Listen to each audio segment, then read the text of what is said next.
News Talk Radio, CJD 800. First word there was news. Let me just get to a bit of news that's developing this morning. We talked about it so much just before the weekend. Netflix with their massive bid to buy Warner Brothers. Well, just out in the last hour or so is a competing hostile bid coming in from Paramount. Paramount saying they're going to offer $18 billion more. They want to hit the $100 billion mark, and they say they're going to do it with a hostile bid and offer $30 a share. The company also says that this would be a better deal for shareholders because of what they would do with the broadcast networks like TNT and CNN that Netflix would jettison. So it's not over there on Netflix buying Warner Brothers. There is now a hostile bid coming in from Paramount. One little tidbit from the news world over there.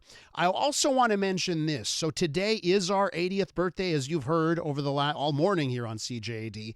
And we have an event that's happening tonight. I know so many of you won tickets to join us, but space was very limited. But you will be able to join us at least virtually, okay? So if you want to watch our big 80th birthday bash, it will be broadcast, speaking of the future and platforms, on YouTube, okay? So if you go to CJAD 800, our YouTube page, so go to YouTube, type in CJAD 800, you'll find our page right away. You will be able to join us online, watch the festivities tonight at 6 over on YouTube, okay? So just one little note here for our listeners that would have loved to have won tickets but couldn't win those tickets. If you couldn't snag them, don't worry. You can join us online and watch on YouTube. All right, let's switch gears. New report out last week reveals that the Quebec government, it may be losing out on about $1.5 billion every year. Why? Well, because of the wage gap between English and French-speaking Quebecers. The Provincial Employment Roundtable, known as PERT, commissioned the report and added that Anglophones could help fill gaps in healthcare, social services, and technology. Let's go to Nicholas Salter. He's the executive director of PERT, and he's on the line. Nicholas, welcome to the show. Thanks for having me. So let's get to your report here. Before the break, I likened it to Anglophones being an untapped natural resource in the province. Certainly feels like it when I read some of the details here. Why don't you tell us more? Yeah, absolutely. So we looked at the sort of historic gaps that exist between English speakers and French speakers. So the employment rate, so Anglophones are employed at a lower rate than Francophones. And then, as you mentioned, the earnings gap. And we basically said if those things closed, if the employment gap and the earnings gap closed, they were employed at the same level as Francophones and earning the same amount of money as Francophones, we'd be adding $1.5 billion to Quebec's economy. I know you've had this call or similar calls before. Do you think the Quebec government is receptive to,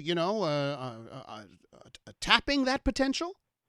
I mean, absolutely, right? At this moment in time, there's a huge amount of economic uncertainty across Canada and Quebec with what's happened with our trading partner to the south.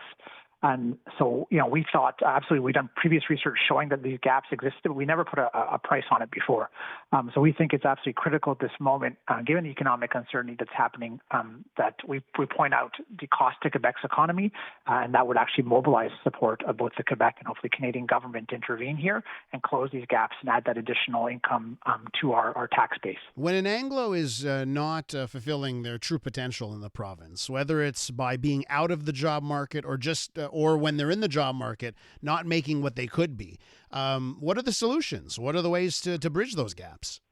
Well, we always say, speaking to Anglophones and doing surveys and focus groups beyond this sort of quantitative research we've done, we hear time and time again similar things.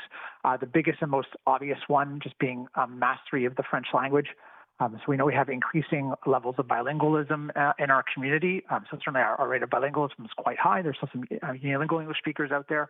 But certainly accessing the French language training to help people build confidence to bridge into the labor market when they retrain to acquire new professional vocabulary, that kind of ecosystem is missing. And not at the level it should be in our opinion. So that's one. The second is just employment services. Those are underfunded for our community quite drastically, and the Ministry of Employment has a one-size-fits-all approach. We're saying it needs to be adapted and needs to take into account linguistic realities. And when it comes to skilling and retraining programs, particularly for people who are later on in their career, those programs are typically targeted more to francophones and are less accessible to our community. And so we think, those also need to be part of the solution as well. Is any of this sometimes like Anglophones feel, maybe sometimes without reason, that they wouldn't be welcomed in certain environments? Like, are there Anglophones out there that actually do have enough French language skills but feel they don't? Absolutely. So one of the things we've done in terms of solutions is launch a mentorship program called Circumflex, where we pair Anglophones with Francophone mentors to help boost their confidence.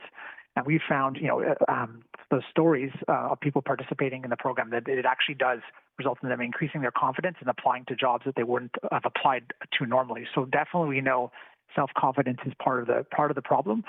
People are self-selecting themselves out of certain jobs. And also employers kind of always ask for perfectly bilingual, right, on a job description, and that's maybe not always what they need.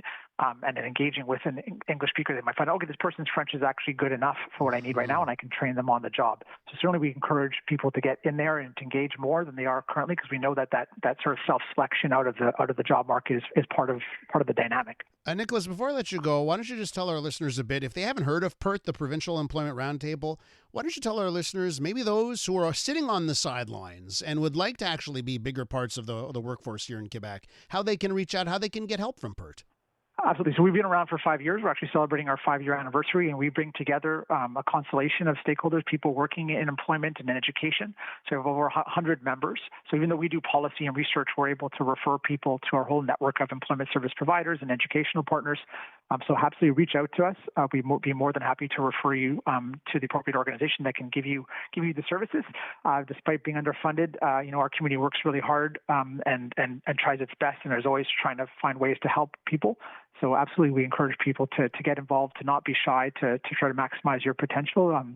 We see a high level of overqualification in our community, and that needs to go away too. So people need to kind of move into jobs for which they're prepared and taken training for, and our network of partners can help them do that too, for sure. Can I just ask you, because I got a text message from a listener as we were talking, particularly when it comes to the healthcare system, right? And, we have a guarantee of services in English in this province when it comes to health and social services.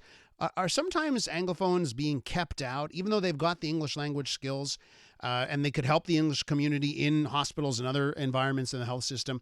Or sometimes are Anglophones being kept on the sidelines, being kept out because of certain language policies? Yeah, so we did another report. It's available on our website where we look specifically at the healthcare system.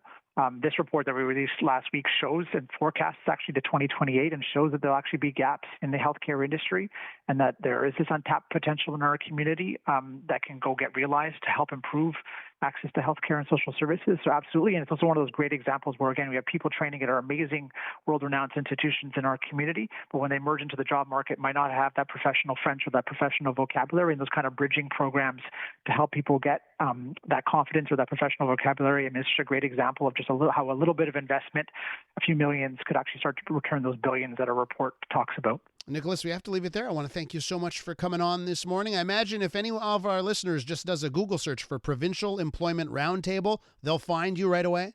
Absolutely, yeah. Great. Appreciate it, Nicholas. Come back real soon. Thanks for the time. That's Nicholas Salter. He's Executive Director of PERT. That's the Provincial Employment Roundtable.